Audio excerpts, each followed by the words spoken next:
लोकाभिमुख प्रशासन, गतिमान प्रशासन के उद्देश्य को ध्यान में रखते हुए जिले में 7 मार्च से 22 मई 2026 तक छत्रपति शिवाजी महाराज राजस्व समाधान शिविर अभियान चलाया जा रहा है।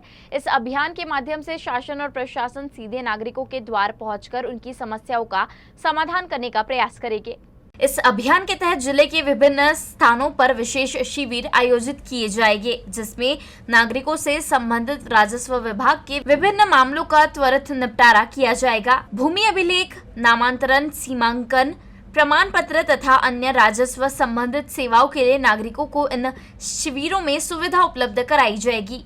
जिले के पालक मंत्री संजय राठौर ने नागरिकों से इन शिविरों का अधिक से अधिक लाभ उठाने का आह्वान किया है।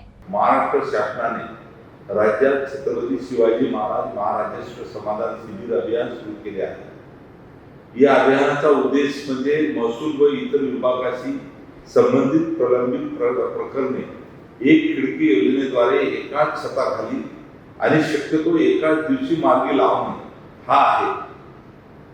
हे अभियान यवतमाळ जिल्ह्यातील 7 मार्च ते 22 मे 2026 या कालावधीमध्ये प्रत्येक महसूल मंडळ, नगर परिषद स्तरावर ही विशेष शिबिरे आयोजित करण्यात येत आहे।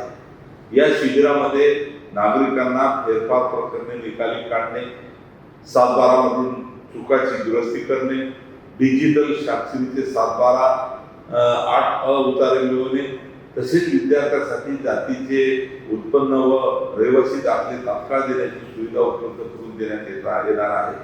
त्याचबरोबर संजय गांधी निराधार योजना, श्रावणबाळ योजना, घरकुल लाभार्थ्यांना पट्टे वाटप, तुकडेबंदी कायद्याअंतर्गत व्यवहाराची पडताळणी आणि ही मोजणी अर्ज स्वीकारणे ही सुद्धा कामे या शिबिरामध्ये केली जाणार आहे।